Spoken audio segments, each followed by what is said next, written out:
آپ کا دربار ختم ہونے سے پہلے میں تخت بلقیس لا سکتا ہوں.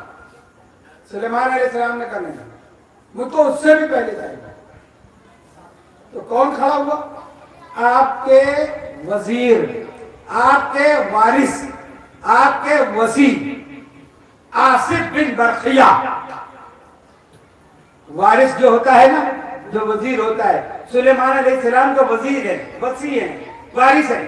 وہ کہتے ہیں کہ آپ چاہیں تو میں آپ کی پلک جھپکنے سے پہلے حاضر کروں. تو جن کی طاقت سے زیادہ کس کی طاقت ہوئی؟ نبی کے وزیر کی، وارث کی نا. ابھی انہوں نے کہا ٹھیک ہے. ابھی سلیمان نے پلک نہیں جھپکائی، تخت بلقیس سامنے پہنچا. قرآن کہہ رہا ہے تخت بلقیس آ گیا. اب سب میں سے پوچھتا ہوں کہ جناب آصف بن برقیہ دربار میں ہی موجود، ایک انچ ہٹے بھی نہیں، کچھ کیا بھی نہیں کہ کوئی دعا پڑھی ہو، کوئی نماز پڑھی ہو، کہیں گئے بھی نہیں. درباری موجود ہے، دربان موجود ہے، اور وہاں گئے بھی، تخت لے کے بھی آ گئے. کیسے کیسے گئے، کیسے لائے؟ تو تفسیر میں کیا لکھا ہے کہ انہوں نے زمین سمیٹ لی. انہوں نے زمین سمیٹ لی، جہاں تک بلقیس تھا اس کو بس کھینچ لیے، تک آ گیا. اور صاحب ہے میں نے تفسیر شبیر عثمانی کی چھپوائی ہے، اس میں لکھا ہے کہ جناب آصف بن برقیہ نے وقت روک لیا. وقت یعنی جانے آنے میں جو وقت تھا وہ روک لیا، جو جہاں تھا وقت رک گیا. وقت روک لیا تو جانا آنا ہو گئے، وقت پھر وہیں سے شروع ہو گیا. چلو ہم تمہاری بھی بات مان لیتے ہیں کہ جو وزیر ہوگا، جو وارث ہوگا، جو وصی ہوگا، وہ اس کے اندر اتنا پاور ہے کہ وہ کبھی روک سکتا ہے، زمین کو سمیٹ بھی سکتا ہے. دونوں بات تو ہے نا. اب اگر 40ویں دن خیبر میں رسول آواز دے ناد علی مظہر جائے، اگر مولا علی کو مدد کے لیے بلائے رسول، خیبر سے مدینہ 80 کلومیٹر ہے، اور ادھر رسول کی ناد علی ختم نہ ہوئی اور مولا علی پہنچ گئے، تو تم کو تذبذب ہوتا ہے، سینہ بھڑکتا ہے علی کیسے پہنچ گئے. علی ارے سلیمان جن کے صدقے میں نبی بنا، ان کا وزیر تو تخت بلقیس 1400 میل سے پلک جھپکنے سے پہلے لے آئے، اور 80 کلومیٹر نبی جان رحمت کا وزیر اور وزیر نہیں جا سکتا. ادھر سمیٹی ادھر خیبر میں حاضر.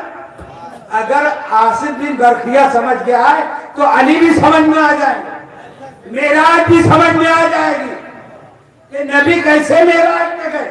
عزیزان محترم، سوال کیا گیا کہ اے سلیمان علیہ السلام، کیا تم تخت نہیں منگا سکتے تھے؟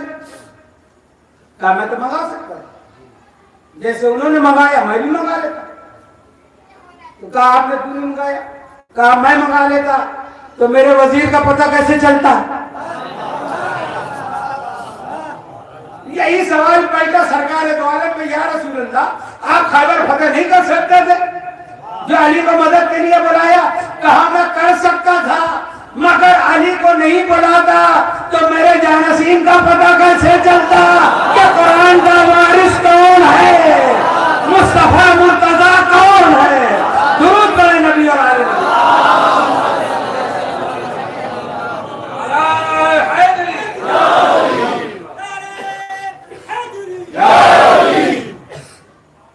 سرکار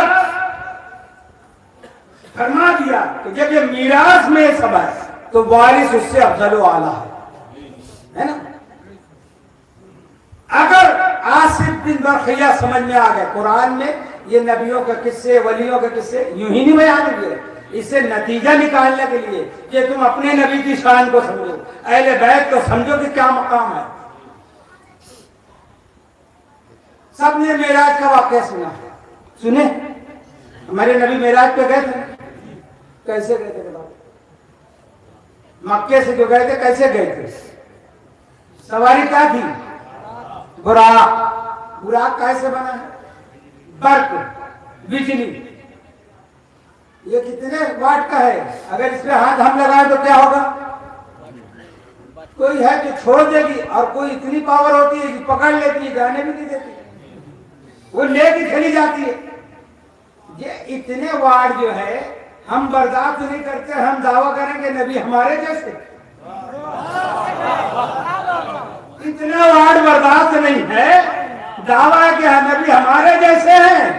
براق کہتے ہیں یہ تمام جو بجلی ہے اس کی جمع، بجلی کی جمع ہے برق کہتے ہیں عربی، برق کی جمع ہے براق۔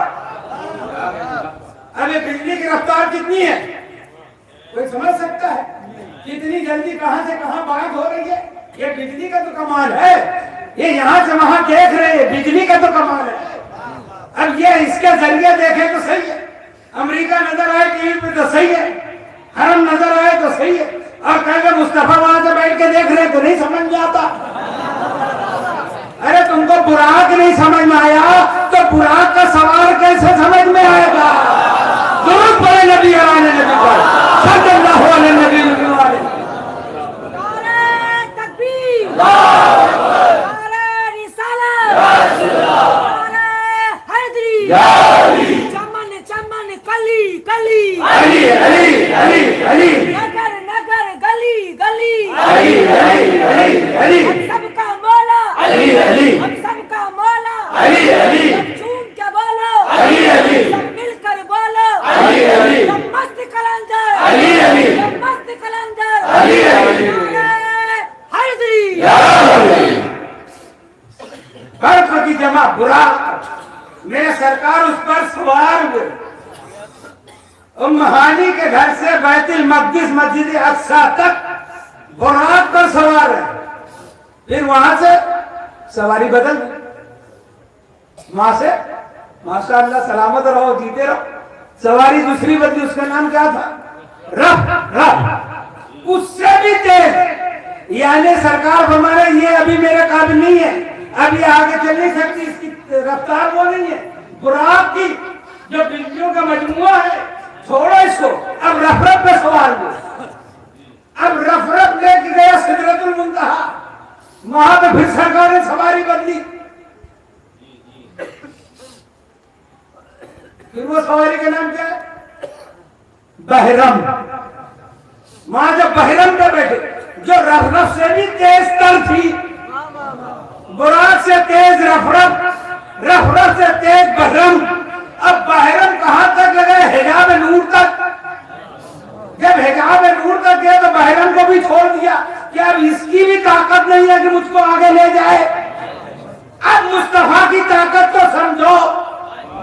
وہاں سے میرے نبی فرماتے ہیں کہ میں خود سے چلا دریائے نور میں، اب میرے نبی کی رفتار کا عالم کیا ہوگا؟ براق پیچھے، رف رف پیچھے، بحرم پیچھے، اس سے تیز تر ہے میرے نبی کے قدم علی تکبیر، علی رسالت، علی حیدری، اس سے تیز تر رفتار ہے سرکار دو عالم کی۔ اور دریائے نور کو پھر نبی نے کیا بتایا معلوم؟ ہم دریا سمجھے گنگا جمنا، ایسا دریا نور ہوگا نہیں۔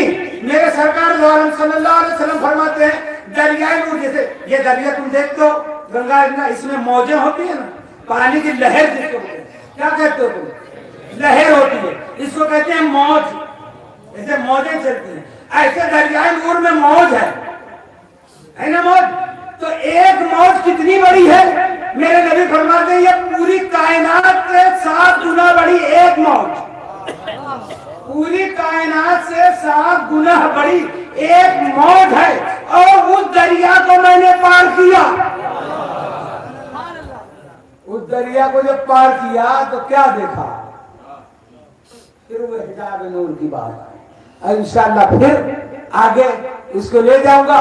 پروردگار عالم ہم کو اپنے نبی کی معرفت عطا فرمائے تاکہ ہم اس آیت کے ذیل میں نہ آئے، ام لم تعرفوا رسولہم فہم لہ منکرون، کیا تم نے نبی کو نہیں پہچانا جو انکار کرتے ہو؟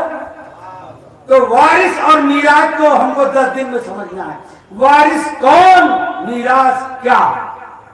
عزیزان محترم، یہی میراث کو سمجھانے کے لیے، یہی میراث کو ہم تک پہنچانے کے لیے وارث نے اپنا گھر کا گھر قربان کیا۔ یہ 10 دن شہدائے کربلا کی یاد میں یوں ہی نہیں مناتے، یہ کسی اور مسئلہ کی ابتدا نہیں ہے۔ کوئی یہ نہ سمجھے کہ بھلا ایسا کرتے ہیں تو ہم، جو ایمان والا ہے، جو ایمان والا ہے وہ ان 10 دنوں میں اپنے نبی کی اور آل نبی کی یاد مناتے ہیں، وہ کوئی ہو جو ایمان والا ہے۔ جو نہیں مناتے سمجھ لینا قرآن ان کے لیے ینادینا من مقام بعید، وہ دور کی آواز سن رہے ہیں، کچھ سنتے ہیں کچھ نہیں سنتے، کچھ سمجھتے ہیں کچھ نہیں سمجھتے۔ تو انہوں نے قرآن ہی نہیں سمجھا، جب قرآن نہیں سمجھا تو نبی نہیں سمجھ میں آئیں گے، جب نبی نہیں سمجھ میں آئیں گے تو اہل بیت نہیں سمجھ میں آئیں گے۔ عزیزان محترم، اسی قرآن کے خلاف یزید تختوں پر بیٹھ کے کہہ رہا تھا لعب ہاشم بالملک ولا خبر جاء ولا وحی نزل۔ کیا شعر پڑھا کہ بنو ہاشم نے نبوت کا ڈھونگ رچا۔ آج یزید کو لعنت نہ بھیجنے کے والے مولویوں سے میں پوچھتا ہوں کہ آج ذرا ذرا سی بات میں کافر کا فتویٰ دیتے ہو، یزید تو کھلم کھلا انکار کر رہا ہے نبی کی نبوت کا۔ یہی ہاشم بالملک ولا خبر جا ولا وحی نزل، نہ کوئی آیت آئی نہ کوئی فرشتہ آیا، محمد نے نبوت کا ڈھونگ رچا تھا۔ یہ یزید کے جملے ہیں، یہ ملعون اللہ کی لعنت، تمام ملائکہ کی لعنت، تمام انسانوں کی لعنت، اور ہم سب لعنت دیتے ہیں۔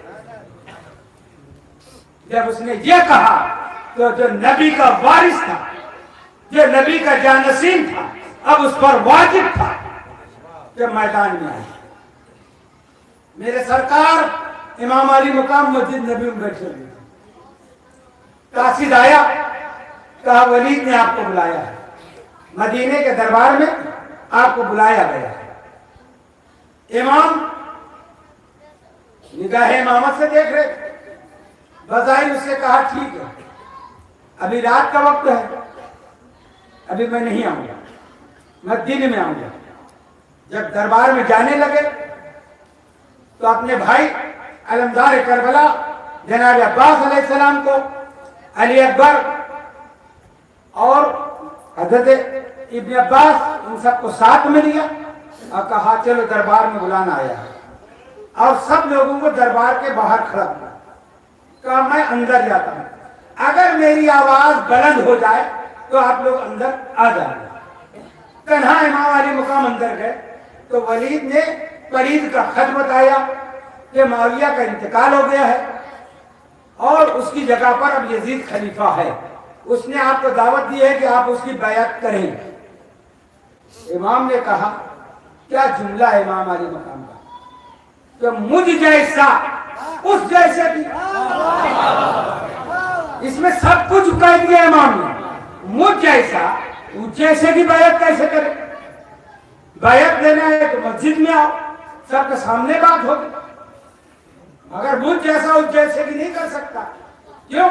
تو مجھ جیسا جو ہے، میں طاہر ہوں، میں طیب ہوں، میں نکاح سے ہوں، میں قرآن کا وارث ہوں، وہ ولد الزنا ہے، اس کے باپ کا پتہ نہیں، اس کی ماں کا پتہ نہیں، اس کے شجرے کا پتہ نہیں، اس کی طہارت کا پتہ نہیں، اس کے ایمان کا پتہ نہیں، اس کے اسلام کا پتہ نہیں، تو اس کے جیسے کی مجھ جیسا بیعت کیسے کرے گا؟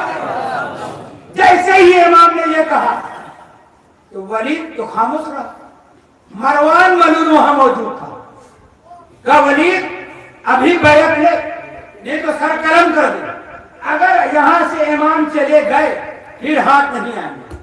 جیسے ہی مروان نے یہ کہا کہ امام علی مقام نے اس کو پلٹ کے کہا یا ابن الزرقاء، کیا کہا؟ یا ابن الزرقاء، اہل بیت، یہ رسول اگر کسی کی ماں کا نام لے، بتا رہا ہوں آج ایک نکتہ، اگر اہل بیت یا نبی کسی کی ماں کے نام سے اس کو پکارے تو سمجھ لینا اس کا باپ کوئی اور ہے۔ امام نے کہا کہ ابن الزرقاء، نیلی آنکھوں والی کے بیٹے، کیونکہ یہ خود ولد الزنا تھا۔ تو امام نے کہا کہ تیری کیا مجال ہے جو تم مجھے قتل کرے؟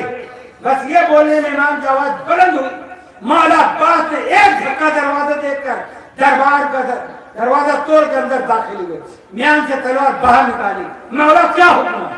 کہا نہیں عباس ابھی وقت نہیں، میان میں تلوار رکھ لی۔ یہ عباس کا صبر، کبھی امام کے آگے نہیں، آپ نے کہا ابھی وقت نہیں۔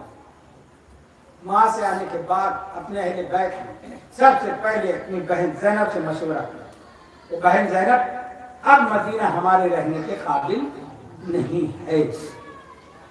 کافر پورا پروگرام بتایا، اب ہم کو یہاں سے نکلنا ہے، ہم یہاں سے مکہ جائیں گے، مکہ سے کربلا جائیں گے، ہمارے ساتھ یہ لوگ ہوں گے اور یہ شہید ہوں گے۔ اس طریقے سے وہاں پر یہ سارا کربلا کا واقعہ امام نے پہلے ہی بتا دیا، کیونکہ نانا جان نے پہلے حسین کو بتایا تھا، وہی واقعہ وہی بات امام علی مقام نے بہن کو بتایا، سب پروگرام طے ہو گیا۔ جب جانے کا کوچ کا وقت آیا، اللہ اکبر کبیرہ، اللہ سب کو مدینہ لے جائے۔ میں بار بار دعا کرتا ہوں، ہم 1400 سال بعد کے مسلمان ہیں، ہمارا نبی سے کیا رشتہ ہے ایمان کا؟ ہم صرف 8 دن کے لیے مدینہ جاتے ہیں۔ کوئی بھی حاجی کو آپ دیکھیں، کوئی بھی کوئی مسلک کا، وہاں جا کر ایک ایمان کی بات ہی الگ ہوتی ہے۔ جب مدینے سے نکلنے کا وقت ہوتا ہے، معلم کہتا ہے کل آپ کو جانا ہے نا، پھر حاجیوں سے ان کے دل کی کیفیت پوچھو، نہ کھانا اچھا لگتا ہے نہ پانی اچھا لگتا ہے۔ ہر حاجی بار بار روضہ رسول پہ جاتا ہے کہ یا رسول اللہ یہ زیارت میری آخری زیارت کا ہو، یا رسول اللہ مجھ کو زندگی میں پھر بلانا، یا رسول اللہ میرے ماں باپ کی شفاعت کرنا۔